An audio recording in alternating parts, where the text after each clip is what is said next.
నమస్కారం, welcome to I dream. నేను విజిత. ప్రస్తుతం మనతో పాటు ఉన్నారు ఇస్కాన్ టెంపుల్ నుంచి ప్రణవానంద ప్రభుజీ గారు. వారు ముంబైలోని గోవర్ధనికో విలేజ్లోని ఆశ్రమంలో సేవ చేస్తూ వారి ప్రవచనాల ద్వారా కృష్ణతత్వాన్ని, కృష్ణుడి యొక్క లీలలను మనకు తెలియజేస్తూ ఉంటారు. ఇప్పుడు ప్రభుజీతో మాట్లాడదాం. నమస్కారం గురుజీ. హరే కృష్ణ. నమస్కారం అండి. బాగున్నారా? బాగున్నాను ప్రభుజీ, మీరు ఎలా ఉన్నారు? బాగున్నా అండి. చాలా సంతోషంగా ఉంది ప్రభుజీ మీతో ఇలా కలవటం, మీతో మాట్లాడటం. ప్రభుజీ, కృష్ణతత్వం అంటుంటారు. అసలు కృష్ణతత్వం అంటే ఏంటి ప్రభుజీ? మీరు ప్రేమ గురించి విన్నారా? వినే ఉంటారు. విన్నాం. ప్రేమ, పరిపూర్ణమైన ప్రేమతత్వమే కృష్ణతత్వం అంటే. ఓకే. అయినా మూర్తీభవించిన ప్రేమ స్వరూపం, మూర్తీభవించిన ఆనంద స్వరూపం. భగవంతుడి గురించి మన శాస్త్రములలో సత్ చిత్ ఆనంద స్వరూపము అని భగవంతుడి గురించి అంటారనమాట. ఇప్పుడు చూడండి, కృష్ణుడి లీలలు ఎటువంటిది అని అంటే, ఎవ్వరు ఆయనని ఏ విధంగా ఆశ్రయించినా సరే ఆయన అట్రాక్ట్ చేసేస్తారనమాట. ఆకర్షణ మనకి మన మన గ్రావిటీ అని అంటారు. మన భూమికి ఉంటుంది గ్రావిటేషన్ ఎనర్జీ. అది ఏం చేస్తుంది అని అంటే, పైకి ఏదైతే ఉంటుందో దాన్ని కిందికి లాగేస్తుంది అనమాట గ్రావిటీ వల్ల. అవును. కానీ కృష్ణుడు ఎలాంటి వాడంటే, ఎంత కింద పడిపోయిన వాడినైనా సరే పైకి లాగేస్తూ ఉంటాడు. అది ఆయన దగ్గర ఉండే శక్తి అనమాట. ఆయన యొక్క లీలల చేత, ఆయన యొక్క చేష్టితముల చేత, ఆయన యొక్క అద్భుతమైన తత్వం చేత అందరి మనసుని కూడా ఆకర్షించే వ్యక్తి కృష్ణుడు. అయితే ఇప్పుడు చూడండి, చిన్నపిల్లల్ని బాలలీలలు చేసి ఆకర్షించారు. అటు చిన్నపిల్లవాడుగా ఉన్నప్పుడు గోపికలందరినీ కూడా ఆయన ఆశ్రయించారు. దాని తర్వాత పెద్దగా అయ్యాడనుకోండి, మిగతా వాళ్ళందరూ తన యొక్క ఫ్రెండ్స్, తర్వాత ఇంకా యంగ్ గోపీస్ అందరూ కూడా కృష్ణుడిని ఆశ్రయించగలిగారనమాట. దాని తర్వాత కంసాదులందరూ కూడా కోపంతో అయినా సరే నిరంతరం కృష్ణుడి గురించే ఆలోచిస్తూ ఉండేవారు, కృష్ణుడితో గురించే ఆలోచిస్తూ ఉండేవారు. మిగతా భక్తులు, నారదాది భక్తులందరూ కూడా ప్రేమతో కృష్ణుడిని ఆశ్రయించారు. అర్జునుడు లాంటి వాళ్ళు ఫ్రెండ్షిప్తో కృష్ణుడిని ఆశ్రయించారు. కాబట్టి ఏ విధంగా చూసినా సరే అందరినీ కూడా తన యొక్క మ్యాజిక్లో పెట్టేసేవాడు అనమాట కృష్ణుడు అని అంటే. కృష్ణతత్వం మనకి అన్నిటికంటే పరిపూర్ణమైన తత్వము అని చెప్తారు భగవద్ అవతారములలో. మనకి భాగవతం చెప్తుంది, సాక్షాత్తుగా అన్ని అవతారముల యొక్క ఏదైతే మూల కారణం ఉందో అది కృష్ణతత్వం అని కూడా మనకి చెప్తారు శ్రీమద్ భాగవత ప్రమాణంగా మనం చూస్తే. ఓకే. అయితే స్వామి అద్భుతమైన ప్రేమ, ధర్మము, ఆనందము వీటన్నిటితో కూడుకున్న తత్వమే కృష్ణతత్వం అన్నమాట. ఓకే. అయితే ప్రభుజీ, హిందువులు కృష్ణుణ్ణి అసలు ఎందుకు పూజించాలి ప్రభుజీ? హిందువు అని అంటేనే రామకృష్ణాదులందరినీ కూడా ఆరాధన చేసేవారే. సనాతన ధర్మానికి ఒక మూల స్తంభం, లేదా ఒక విధంగా చెప్పాలి అని అంటే సనాతన ధర్మానికి ఒక అన్నిటికంటే ముఖ్యమైన గ్రంథం మనకి భగవద్గీత. కృష్ణుడిని గీతాచార్యుడు అని అంటారు. కృష్ణం వందే జగత్ గురుం. మనందరికీ గురువు ఎవరు అని అంటే అది శ్రీకృష్ణుడే. గీత ద్వారా అసలు హిందూ అని అంటే ఏంటి, సనాతన ధర్మానికి చెందినవారు అని అంటే ఏంటో తెలుసా అండి? మనకి భగవంతుడి పైన నమ్మకం ఉంటే మనం హిందువులం కాదండి, మనం సనాతన ధర్మానికి చెందిన వాళ్ళం కాదు. మన శాస్త్రముల పైన నమ్మకం ఉంటే మన హిందువులం అవుతాం.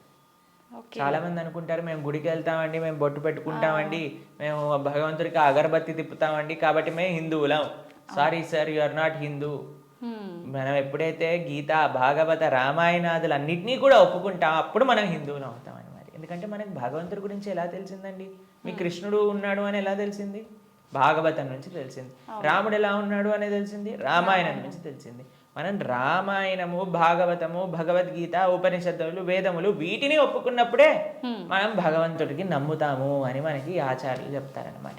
కాబట్టి ఆస్తికత అని అంటే గ్రంథములపైన నమ్మకం పెట్టడం, మన శాస్త్రములపైన నమ్మకం పెట్టడం, మన ఆచార్యులపైన నమ్మకం పెట్టడం. కాబట్టి మనందరికీ ఎవరైతే కృష్ణుడు భగవద్గీతలో ఒక విషయం చెప్తారు, ఏంటో తెలుసా అండి? అహం బీజ ప్రదాపిత అని అంటారు. మనందరికీ తండ్రి ఆయనే. మనందరం కూడా మమై వాంసో జీవలోకే జీవభూత సనాతన అని అంటారు గీతలో. మనందరం కూడా కృష్ణుడి యొక్క అంశములు, చిన్న tiny part and parcels of Krishna అని అంటారు. అంటే మీకు ఎక్స్ప్లెయిన్ చేయాలి అని అంటే, ఒక పెద్ద బంగారపు ముద్ద ఉందనుకోండి, 1 కేజీ బంగారపు ముద్ద ఉంది, మీకు ఒక ఉంగరం చేయించుకోవాలి అని అందనుకోండి, దాంట్లో కొద్ది బంగారం తీసి మనం ఉంగరం చేయిస్తాం. కృష్ణుడు ఆ బంగారపు ముద్ద లాంటి వారు అనమాట. మనమేమో చిన్న చిన్న ఉంగరం లాంటి వాళ్ళం అనమాట.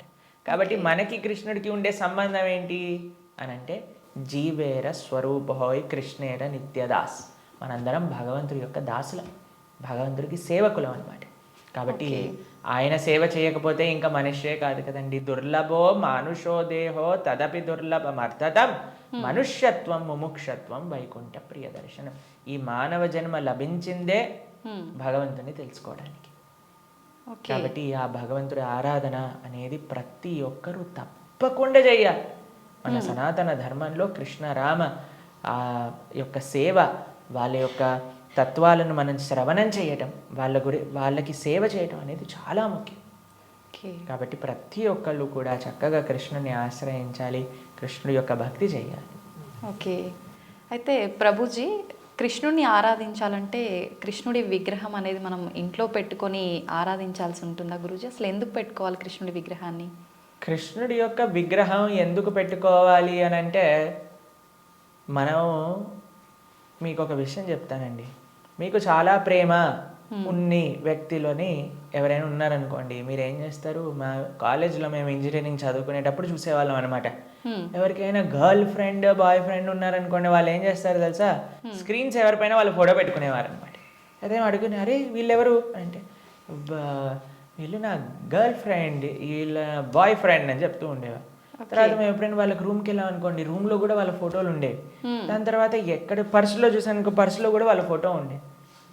మనం ఎవరినైతే ప్రేమిస్తామో వాళ్ళ యొక్క చిహ్నాలతో మన అందరినీ నింపేసుకుంటూ ఉంటాం కదండి. అవును ప్రభుజీ. కాబట్టి మనం భగవంతుడిని ప్రేమిస్తున్నాము అన్నప్పుడు భగవంతుడి యొక్క అవే మన దగ్గర ఉండాలన్నమాట. ఇప్పుడు చూడండి, మేము స్వామి ఆరాధకులం. మా స్క్రీన్ సేవర్లో చూడండి, మీకు కృష్ణుడు కనిపిస్తాడు, పార్థసారథి.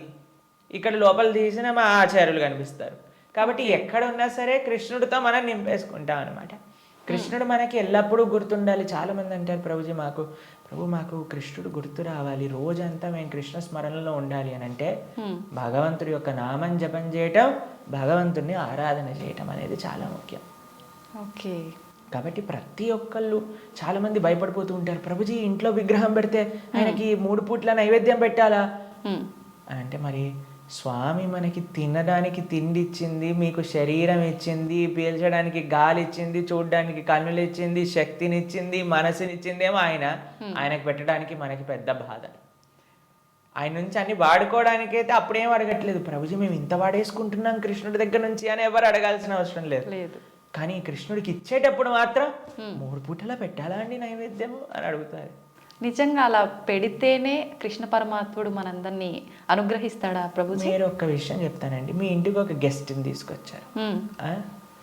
ప్రభుజీ గెస్ట్కి 3 పూట్ల పెడితేనేనా అండి ఆయన పట్ల ప్రేమ ఉన్నట్టు? ఆయన ఉపవాసం ఉంటే నాకేముందండి, ఆయన వచ్చి అక్కడ ఉన్నాడు, ఆయనంతా ఆయన ఉంటాడు, ఆయనకి ఏదైనా ఆకలేస్తూ వండుకొని తినమనండి అని అంటారండి గెస్ట్ని ఎవరినైనా? లేదు ప్రభుజీ. రాగానే మీరు ఇప్పుడు నేను రాగానే నన్ను టీ తాగుతారా కాఫీ తాగుతారా అని అడిగారా? అవును ప్రభుజీ. మరి అడగకుండా పర్వాలేదులే ఈయన వచ్చాడు కదా, ఈయన ఇష్టం ఉన్నట్టు ఈయనని కూర్చొని, ఈయననే మైక్ సెట్టింగ్ చేసుకొని, ఈయననే షూటింగ్ చేసుకొని వెళ్ళిపోని ఇవ్వండి అంటారా? లేదు ప్రభుజీ. కాబట్టి మనం ప్రేమతో భగవంతుని పిలిచినప్పుడు, భగవంతుడు వచ్చినప్పుడు ఆయనకి సేవ చేసే బాధ్యత కదండి మనకి. అవును. ఆయనకేం కావాలని కాదు, కానీ మనకు ఆయన పట్ల ఉండే ప్రేమను వ్యక్త చేసుకోవడానికి మనం సేవ చేసుకోవాలి. ఇప్పుడు ఆయనకి రావాల్సిన అవసరం ఏముందండి? మీరు ఇందాక అన్నారు, ప్రభుజీ మీరు వచ్చినందుకు చాలా సంతోషమైంది అని. కాబట్టి మనలాంటి ఏదో చిన్న వ్యక్తి ఒకళ్ళ దగ్గరికి వెళ్తేనే మనం సంతోషపడుతున్నామే. అఖిలాండ కోటి బ్రహ్మాండ నాయకుడు మన ఇంటికి వచ్చాడు ఒక విగ్రహ రూపంలో మన సేవ స్వీకరించడానికి అని అంటే, ఎంత ఆనందంతో మనం స్వామిని స్వీకరించాలి చెప్పండి, ఎంత విశేషంగా స్వామిని ప్రేమించాలి చెప్పండి. అవును ప్రభుజీ. మన ఇంట్లో భగవంతుడు అంటే ఒక వ్యక్తి, ఆయన మన దగ్గరికి వచ్చారు, మనం పిలిచి నమ్మకంతో వస్తే అక్కడ ఉంటాడు. కృష్ణ అనగానే స్వామి అక్కడ ఉన్నారు. ఇప్పుడు మనం ఏం చేస్తాం, భగవంతుడి యొక్క పూజ అంటే పెద్ద ఏదో వీళ్ళు అనుకుంటారు ఒక ఎక్స్ట్రా బాధ్యత మా తలపైన వేసేస్తారని. కాదండి, ఈజీ. ఇప్పుడు నేను వచ్చాక మీరేమన్నారు, రండి కూర్చోండి, నీళ్లు తాగుతారా, ఏదన్నా తీసుకుంటారా, అంతే భగవంతుడి ఆరాధన. స్వామి వచ్చావా, తర్వాత కూర్చోబెట్టడం, ఆసనం సమర్పణ చేయటం, తర్వాత అర్ఘ్య పాద్య ఆచమనీయాదులు ఇవ్వటం. తర్వాత మీరు ఇంటికి గెస్ట్ వచ్చారనుకోండి, అయ్యా వాష్రూమ్ యూస్ చేస్తారా, స్నానం చేసి రండి, ఫ్రెష్ అప్ అవ్వండి అంటారు కదా, స్వామికి స్నానం చేయించటం. దాని తర్వాత ఏం చేస్తారు, చక్కగా వస్త్రాలు ఇస్తారు, టవల్ ఇస్తారు, చూసుకోవడానికి వస్త్రాలు వేస్తారు. అయ్యా హాయిగా కూర్చోండి, మీకు భోజనం తయారు చేసి వచ్చాం, చక్కగా రండి, టిఫిన్ చేయండి, భోజనం చేయండి అని చెప్తాం. భగవంతుడికి నైవేద్యం పెట్టడం, అంతే పూజ అంటే. దీంట్లో కంగారు పడిపోయి అయ్యా మా ఇంట్లో కృష్ణుని తెచ్చుకుంటే మేము ఏమేం చెయ్యాలి, మా సమయం అంతా పోతుందా. ఎంత చేశామని కృష్ణుడు చూడడు, ప్రేమతో చేశామా లేదా. పత్రం పుష్పం ఫలం తోయం యోమే భక్తా ప్రయచ్చతి. భక్తితో కానీ మనం పెడితే అది స్వామి తప్పకుండా స్వీకరిస్తారు. కానీ పెట్టాలి. చాలామంది విగ్రహాన్ని తెచ్చుకొని పూజ చేయాలన్నమాట. అలా ఉండకూడదు. మనం స్వామిని తెచ్చుకున్నప్పుడు మంచిగా ఆరాధన చేయాలి, ప్రేమతో పూజ చేయాలి. మా భక్తుల ఇంట్లలో మేము చూస్తామండి, ఎంత సుందరమైన శ్రీ విగ్రహాలంటే. ఫర్ ఎగ్జాంపుల్ మీకు ఒక విషయం చెప్తాను. మేము ఆదిలాబాద్ వెళ్తాం అప్పుడప్పుడు. అక్కడ గిరివర ప్రభు లక్ష్మీలీల మాతాజీ అని డివోటీస్ వాళ్ళ ఇంట్లో విగ్రహాలు ఉన్నాయి. వాళ్ళు ఎంత బాగా చేస్తారు, ప్రొద్దున పూట లేవంగానే స్వామికి చక్కగా వాళ్ళు ఉయ్యాల్లో పడుకోబెడతారనమాట రాత్రిపూట. అయితే పడుకునే ముందు ఏం చేస్తారు తెలుసా అండి, వాళ్ళు చక్కగా కాళ్ళు ఒత్తుతారు స్వామికి. కాళ్ళు ఒత్తి చేతులకి మాలిష్ చేసి తర్వాత పడుకోబెడతారు. అన్ని అలంకరణలు తీసేసి నైట్ డ్రెస్ వేసినట్టుగా పడుకోబెడతారు. పడుకొని ఇప్పుడు చలికాలం అనుకోండి, ఒక చక్కటి రజాయి షాల్ కూడా కలిపి పెడతారనమాట. ప్రొద్దున పూట లేస్తారు. లేపాక చిన్నపిల్లవాడిని ఎలా మనం కూర్చోబెట్టి ఆయనను రెడీ చేసి ఎలా అయితే చేస్తామో అలా కూర్చోబెట్టి స్వామికి అలంకరణ చేసి, పిల్లలందరూ వాళ్ళ ఇంట్లో 3 పిల్లలు ఉన్నారనమాట. 3 పిల్లలు వచ్చి భగవంతుడికి ఆరతి చేస్తారు. అమ్మ నాన్న అందరూ ఇంటిల్లి పాది భగవంతుడి యొక్క సేవ చేసుకుంటారు. మీకు ఒక విషయం చెప్తా, a family that praise together stays together. మనం అన్నీ చేస్తామండి. ఇంటిల్లిపాది అందరిని తీసుకొని సినిమాకి వెళ్ళొచ్చు, ఇంటిల్లిపాది అందరిని తీసుకొని హోటల్కి వెళ్ళొచ్చు, ఇంటిల్లిపాది అందరిని తీసుకొని పార్క్కి వెళ్ళొచ్చు. అయినా సరే మాకు ఫోన్ చేసి చెప్తున్నాను, ప్రభుజీ మా ఇంట్లో ఎవరు మమ్మల్ని అండర్స్టాండ్, పిల్లలు మాటినట్లేదు ప్రభుజీ, ఈయన గారు మాటినట్లేదు ప్రభుజీ, ఆవిడ మాటినట్లేదు ప్రభుజీ, తలనొప్పి వస్తుంది ప్రభుజీ. నేనంటే అమ్మ మీరు సినిమాకి తీసుకెళ్తున్నారు, సీరియల్ చూపిస్తున్నారు, పార్క్కి తీసుకెళ్తున్నారు, రెస్టారెంట్కి తీసుకెళ్తున్నారు, ఎప్పుడైనా మీరు నలుగురు కలిసి ఒకటేసారి భగవంతుడికి పూజ చేశారా? నలుగురు కలిసి నియమంగా ప్రతి వారం మేము గుడికి వెళ్తామండి, ప్రతి వారం మేము గోసేవ చేయడానికి వెళ్తామండి అని ఎవరైనా చేస్తున్నారా అంటే, లేదండి మా ఆయన గారు గుడికి రాదండి, నేను ఒక్కనే వెళ్తానండి, మా ఆవిడ గారు పూజ చేయరండి, నేను ఒక్కనే పూజ చేస్తానండి, మా పిల్లలు ఆడుకోవడానికి వెళ్తారు. ఏవైతే చేయకూడదో అన్ని నలుగురు కలిసి చేస్తున్నారు, ఏదైతే పని చెయ్యాలో కలిసి చేయట్లేదు కదా. మేము అన్నాం వాళ్ళకి, ఒక నెల రోజులు కలిసి మీరు ఆలయానికి వెళ్ళండి, నెల రోజులు కలిసి గోశాలకు వెళ్ళి గోసేవ చేయండి, ఒక నెల రోజులు కలిసి ఒక 5 నిమిషాలైనా సరే భగవంతుని ముందు ప్రార్థన చేయండి అంటే, నెల రోజుల తర్వాత మాకు ఫోన్ చేశారు. ఫోన్ చేసి ప్రభుజీ ఇప్పుడు మేము ఇంతకు ముందు కంటే చాలా ప్రశాంతంగా ఉన్నాం, ఇంతకు ముందు కంటే చాలా మార్పు మా జీవితాల్లో వచ్చింది. కాబట్టి మేమన్నా ఇలానే చేస్తూ ఉండండి, ఇంకా శాంతి మీ ఇంట్లో పెరుగుతుంది. కాబట్టి మనకు ఒక కామన్ పాయింట్ కావాలి. ఆ కామన్ పాయింట్ మంచి సెంటర్ అయి ఉండాలి, అది భగవంతుడు. భగవంతుని కేంద్రంగా పెట్టుకుంటే, ఇప్పుడు మన ఇంటికి కేంద్రం ఏంటండి, డైరెక్ట్గా ఇంట్లో నుంచి రాగానే ఫస్ట్ మహావిశ్వరూప దర్శనం, పెద్ద ఎల్సిడి స్క్రీన్ టీవీ కనిపిస్తుంది మనకి. అవును ప్రభుజీ. కాబట్టి టీవీ మనకి కేంద్రం అయిపోయింది. టీవీలో ఏం చూపిస్తారండి, ఆ చెత్త ఈ చెత్త తప్ప ఏం అవసరమైన విషయాలు ఏం చూపించరు, ఇలాంటి ప్రోగ్రాముల విషయం పక్కన పెడితే.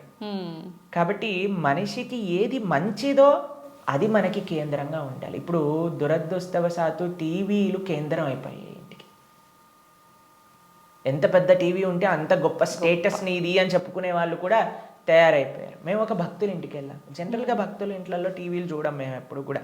వాళ్ళు టీవీలు తీసేసి ఎక్కడైతే టీవీ ఉండాలో అక్కడ ఆలయం ఉంటుంది.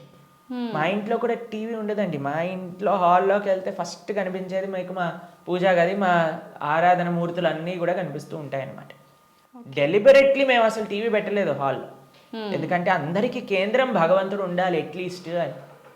కాబట్టి భక్తుల ఇంట్లలో ఎక్కడైతే టీవీ మెయిన్ ప్రదేశం ఉంటుందో అక్కడ తప్పకుండా పూజ రూమ్ ఉంటుంది. కానీ ఈ భక్తుడి ఇంట్లో మాత్రం పెద్ద టీవీ ఉందన్నమాట. ఓకే. అయితే నేను అడిగి ఆశ్చర్యపోయాను, అరే టీవీ ఏముంది ప్రభుజీ ఒకసారి వెనకాల చూడండి అనగానే ఏం వైర్ లేవు, ఉత్తి టీవీ అలా పెట్టుంటారనమాట. అయితే నేను అన్నాను ఏమైంది, ఎందుకు అలా పెట్టారు అంటే ప్రభుజీ అందరు అంటున్నారు టీవీ టీవీ ఒక స్టేటస్ సింబల్ అయిపోయింది, మీ ఇంట్లో టీవీ లేదా, మీ ఇంట్లో టీవీ లేదా, మీ ఇంట్లో టీవీ లేదా అన్నందుకు వాళ్ళ కోసం అని పెట్టేశాను ప్రభు, కానీ వైర్లు పెట్టలేదు, ఉత్తి టీవీ పెట్టానని చెప్పారనమాట. Okay, super Prabhuji.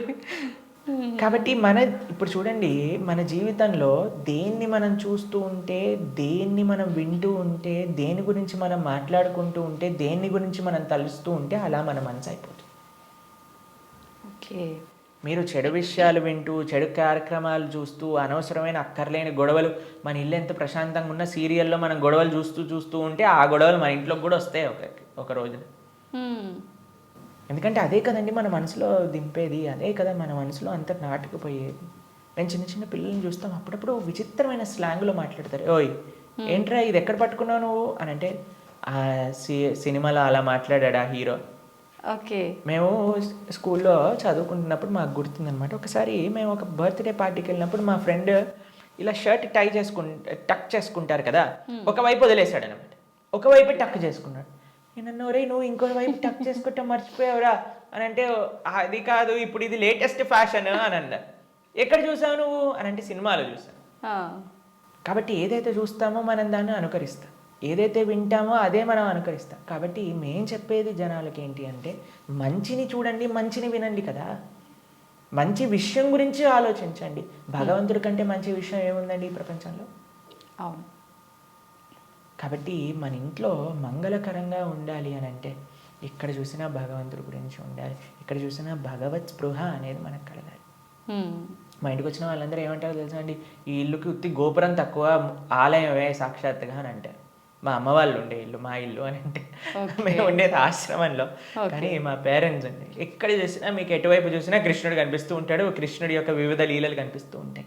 అట్లీస్ట్ మనం మర్చిపోనే స్థితిలో ఉన్నా సరే అటు చూస్తే ఓ కృష్ణలీల, కృష్ణుడు ఇలా గోవులను కాయడానికి వెళ్తున్నారు, ఇక్కడ గోపికలతో చక్కగా నృత్యం చేస్తూ ఉన్నారు, ఓ ఇక్కడ యశోదమ్మతో ఉన్నారు అని మనకు ఆ స్పృహ రావాలి. కాబట్టి మనం 24 గంటలు మనం ఒక పాజిటివ్ ఎన్వైరన్మెంట్లో ఉండటం వలన, భగవంతుడికి దగ్గరగా ఉండటం వలన అది మనకి మంచిది. కాబట్టి ప్రతి హిందువు అని అంటేనే శ్రీ విగ్రహ ఆరాధన అత్యంత ముఖ్యం. మనము భగవంతుడి యొక్క అస్తిత్వాన్ని, భగవంతుడు అన్నిటికంటే కృప ఏంటో తెలుసా అండి, ఆయనకి ఒక విగ్రహ రూపంలో మన దగ్గరికి రావడం. ఓకే. ఆ కృపని మనందరం, ఈ సనాతన సాంప్రదాయం పాపం మిగతా వాళ్ళకి ఆ అదృష్టం లేదు, వాళ్ళకి ఆ ఆనందం అంటే ఏంటో తెలియదు.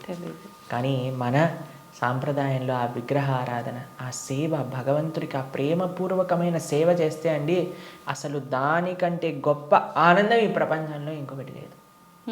కాబట్టి అటువంటి అదృష్టాన్ని మనం వదిలేసి పూజ చేయాలా, పూజ ఎందుకు చేయాలి, పూజ చేస్తే 3 పూట్ల నైవేద్యం పెట్టాలా, పూలు తీసుకొని రావాలా, మాల కట్టాలా, బట్టలు వేయాలా, అయ్యో రామ, మాకు ఇలాంటి ప్రశ్నలు ఇస్తే మాకు చాలా బాధేస్తుంది అనమాట. ఎందుకంటే మన పెద్దలందరూ, మన ఆచార్యులందరూ, మన గురువులందరూ భగవంతుడి యొక్క ఆరాధన ఎలా చెయ్యాలి, ఎంత బాగా చెయ్యాలి అని జీవితం యొక్క గోల్ భగవంతుడి ఆరాధన కోసం పెట్టేస్తే, భగవంతుడి యొక్క శ్రీమూర్తులను కాపాడటంలో పెట్టేస్తే, మనం మాత్రం ఇప్పుడు మోడర్న్ డే 21st సెంచరీ హిందువులు పూజ చేయాలా అని అడిగే స్థితిలోకి వచ్చేస్తాం. కాబట్టి వెరీ అన్ఫార్చునేట్. పూజ చేస్తున్నాము అంటే చాలా వరకు భయం ఒకటి మొదలైంది ప్రభుజీ అందరిలో, ఏం చేస్తే ఏం తప్పు అవుతుందో, దానివల్ల మాకేమన్నా మళ్ళీ అపచారం జరుగుతుందో, ఇట్లాంటి భయాలు ఎక్కువైపోయినాయి ప్రభుజీ. అదే కదా, ఎందుకంటే మనం దేవుడితో బిజినెస్ చేయాలి అని ప్రయత్నిస్తున్నాం కాబట్టి. బిజినెస్ ట్రాన్సాక్షన్స్లో ఏదైనా తప్పు రాసాం అనుకోండి అయిపోయానంటే, బిజినెస్ ట్రాన్సాక్షన్స్లో ఏదైనా తప్పు చేసాం అనుకోండి, ఎందుకంటే వీడు ఏం ఆలోచిస్తున్నాడు, ఇప్పుడు నేను ఇది ఇలా చేస్తే దేవుడు నాకు అది అలా ఇవ్వాలి, అయ్యా నువ్వు నాకు 1 కోటి రూపాయలు ఇస్తే నేను నీకు 10 కొబ్బరికాయలు కొడతాను. ఏంటి దేవుడు మీకు 1 కోటి రూపాయలు ఇస్తే మీరు 10 కొబ్బరికాయలు కొడతారా దేవుడికి? ఎంత పెద్ద దానం ఇస్తున్నాడు చూడండి దేవుడికి. అసలు ఇలా తయారైపోయాం కదండి. మనకి ఏం అవసరం లేదు, ప్రేమ మనకు అవసరం లేదు భగవంతుడి పట్ల. దేవుడా నువ్వు నాకు ఇది ఇవ్వు, నాకు ఆరోగ్యాన్ని ఇవ్వు, నాకు బట్టలు ఇవ్వు, నాకు డబ్బులు ఇవ్వు, నాకు కార్లు ఇవ్వు, నాకు ఇల్లులు ఇవ్వు, నాకు పిల్లలు ఇవ్వు, నాకు పెళ్లి చెయ్యి. మన తిరుప్పావై ప్రవచనాలు చెప్తూ ఉంటే ఒక మంచి భార్య కోసం తిరుప్పావై వ్రతం చేయొచ్చా, మంచి భర్త కోసం తిరుప్పావై వ్రతం చేయొచ్చా? ప్రతిదీ కూడా మనం మన కోరికలు తీర్చుకోవడానికి భగవంతుని వాడుకుంటున్నాం. ఐ నో ఏటీఎం మెషిన్ లాగా కార్డు పెట్టామా, డబ్బులు తీసుకున్నా, దాని తర్వాత వదిలేసాం. అంతే. కాబట్టి భగవంతుడు అంటే మనకి సేవ చేయడానికి వచ్చినవాడు కాదండి. భగవంతుడు అంటే మనం ఆయన సేవ చేయాలి, ఆయనను మనం ఆశ్రయించాలి, ఆయనను మనం సేవించాలి. ఇప్పుడు మీకు ఒక విషయం చెప్తానండి. ఒక చిన్న పిల్లవాడు ఉన్నాడు, తల్లి ఇలా ఎత్తుకుంది. మేము చిన్నప్పుడు చూస్తాం, మేము కూడా చేసే ఉంటాం. అప్పుడప్పుడు అమ్మ జుట్టు పట్టుకొని ఇలా పీకుతారు చూసారా, పిల్లలు ఇలా పట్టుకొని ఇలా పీకేస్తుంటే అమ్మ అంటుంది, ఓ ఇలా ఇలా తీసేసి, ఓ మా కన్నా మా బంగారు కొండ అని అంటుంది. అంతేగాని నా జుట్టు పీకినందుకు లాగా ఒకటి పీకి పెడుతుందా పిల్లవాడిని? లేదు ప్రభుజీ. ఎందుకంటారండి? పిల్లల్ని గారాబం చేస్తుంటారు ముద్దుగా, అంటే తెలిసి తెలియని వయసు కదా. ప్రేమ. పాపం వాడికి ఏం తెలుసండి జుట్టు పీకితే నొప్పేస్తుంది మా అమ్మకి అని. కానీ తల్లికి ఆ పిల్లవాడి పైన ప్రేమ అంటే ఏమనిపించదు. అవును, అంతేనా? కొన్నిసార్లు పిల్లలు చూసారా మూత్రం పోసేస్తూ ఉంటారు. ఆ తాతగారు ఎత్తుకున్నప్పుడు, అమ్మమ్మ ఎత్తుకున్నప్పుడు ఏమని అంటారా అండి? తీసి పిల్లవాడిని ఇలా పడేస్తారా పాట అని. ఇంకా హ్యాపీగా ఫీల్ అవుతారు. ఎంత ఒకళ్ళని చూసానమాట మేము, ఓ మా పిల్లవాడు మా మనవాడు మూత్రం పోసాడే అని ఎగిలిపోతున్నాడు ఆయన. ఎందుకు? ప్రేమ ఉంది కాబట్టి. కాబట్టి భగవంతుడు ప్రేమైకమూర్తి. అందుకే కృష్ణుడి గురించి ఏమన్నాం మనం? ప్రేమ స్వరూపం. ఆయనని మాత్రం మనకి తెలియగా, అయ్యా నా భక్తిమాన్, నాకు భక్తి లేదండి, నాకు మంత్రాలు తెలియదు, నాకు నీ పైన అంత ప్రేమ లేదు స్వామి, నాకు తెలిసింది మా గురువులు చెప్పిన విధంగా నీకు పూజ చేస్తున్నా, నువ్వే అన్నిటినీ కాపాడుకో, నువ్వే ఇది ఆరాధన పూర్తి చెయ్యి అని ప్రేమతో చేస్తే స్వామి ఎందుకు అలా చేయడండి? ఎలా చేసినా సరే స్వామి స్వీకరిస్తా. ప్రేమ ఉండాలంతే. కానీ మనకి ప్రేమ అవసరం లేదు, భగవంతుడు అవసరం లేదు. అయ్యా నువ్వు నాకు ఈ కోరిక తీర్చేసేయ్, ఇదే నాకు నీతో ఉండే సంబంధం, ఇంతే. కాబట్టి ఆధ్యాత్మికవేత్తలు కూడా చేసే అన్నిటికంటే పెద్ద పొరపాటు ఏంటంటే భగవంతుణ్ణి కేవలం భౌతిక కోరికల కోసం ఆశ్రయించాలి అని చెప్పటం అన్నిటికంటే పెద్ద అపరాధం. కాబట్టి ఎప్పుడూ అలా చేయకూడదు. స్వామిని ప్రేమతో ఒక తండ్రిలా, ఒక పిల్లవాడిలా, లేదా ఒక స్వామిలా మనం ఆరాధన చేయాలి. కాబట్టి దాంట్లో ఎప్పుడు తప్పు ఉండదండి. ప్రభుజీ, సాధారణ భక్తులు ఆ రకంగా కృష్ణ భగవానుని పూజించిన, సేవ చేసుకున్నా కూడా వస్తాడా ప్రభుజీ భగవానుడు? ప్రేమతో పిలిస్తే వస్తారు, ఎవరు పిలిచినా వస్తారు. ఎవ్వరు పిలిచినా ఆయన వస్తారు. వ్యాధస్య ఆచరణం ధ్రువస్య వయః విద్యా గజేంద్రస్య కా కుబ్జాయాం కిము నామ రూపమధికం కిం తత్సుధామోదనం వంశక్కో విదురస్య యాదవపతేరుగ్రస్య కిం పౌరుషం భక్త్యా టుష్టతి నహి గుణైర్భక్తి ప్రియో మాధవ. ఒక 5 ఏళ్ల పిల్లవాడు ధ్రువుడు పిలిచాడు, రాలేదా అండి భగవంతుడు? ఒక ఏనుగు పిలిచింది, గజేంద్రుడు వచ్చాడా లేదా? ఒక కుబ్జ అనే ఒక కురూపి స్త్రీ పిలిచింది, స్వామి కృపనిచ్చేశాడు కదా. ఉగ్రసేన మహారాజు, సుధామ, ఆయన పాపం డబ్బులే లేవు. కృష్ణుడు ఏ కులాన్ని చూసో, లేదా జ్ఞానాన్ని చూసో, లేదా డబ్బుల్ని చూసో, అందాన్ని చూసో, వయస్సుని చూసో, యోగ్యతని చూసో రాడండి. భక్త్యా టుష్టతి నహి గుణైర్భక్తి ప్రియో మాధవ. కృష్ణుడున్నాడు, స్వామి పలుకుతాడు అనే నమ్మకంతో ఎవరైతే పిలుస్తారో, ఇప్పుడు ఎవరైనా ఆ శ్రీ భగవంతుడి యొక్క విగ్రహాన్ని చూసి ఇది బొమ్మ అనుకుంటే బొమ్మలానే ఉంటాడండి. ఇది మట్టితో చేశారా అంటే మట్టే ఉంటాడు. స్వామి ఉన్నాడు అని నమ్మితే ఎక్కడైనా భగవంతుడు ఉంటాడు. ఎవరైనా చెప్పారనుకోండి, అరే ఈ మట్టి విగ్రహంలో భగవంతుడు రావటం అపరాధం అని అంటే వాడికి భగవతత్వం గురించే తెలియదు. మీకు ప్రేమ ఉందనుకోండి, ఎక్కడ పిలిచినా ఒక వ్యక్తి వస్తారు. అవునా కదా? అవును ప్రభుజీ. మేము ఒక ప్రోగ్రామ్కి వెళ్ళామండి. అయితే వాళ్ళు అన్నారు, ప్రభుజీ మా ఈ చిన్న ప్రోగ్రామ్కి వస్తారని మేము అనుకోలేదు ప్రభుజీ, కానీ పిలవంగానే మీరు వచ్చారు. ఒక చిన్న వ్యక్తినండి, ఒక ఇన్సిగ్నిఫికెంట్ పర్సన్ లైక్ మీ ఒక దగ్గరికి వెళ్తే వాళ్ళు ఎంత ఆనందపడ్డారు. అరే మా ప్రదేశానికి కూడా వస్తారా, మా ఇంటికి వస్తారా ప్రభుజీ అని ఆనందపడ్డారు. అదే ప్రేమతో పిలిస్తే భగవంతుడు రాడు ఈ వస్తువులోకి అని చెప్తే అసలు భగవంతుడు ప్రేమ ఉన్నట్టేనా? అసలు ఆయనకు భగవంతుడి గురించి తెలిసినట్టేనా? లేదు. కాబట్టి ఎవరైతే విగ్రహారాధన దూషిస్తారో most unfortunate and most ignorant people in the entire creation. మా స్వామికి మనం అంటే ప్రేమ, మనందరం అంటే ప్రేమ, కాబట్టి మనం ఎక్కడికి పిలిచినా ఆయన వస్తారు.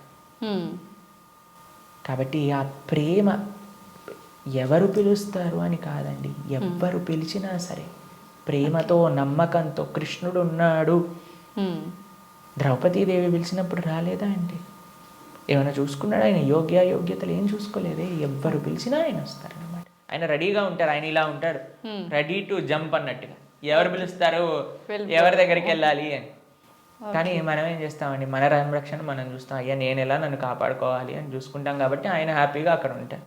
అయ్యా నాదేం బాధ్యత కాదు స్వామి, నీదే తండ్రి అని మనం చేతులు ఎత్తేసాం అనుకోండి, ఆయన మనల్ని కాపాడు. ఓకే.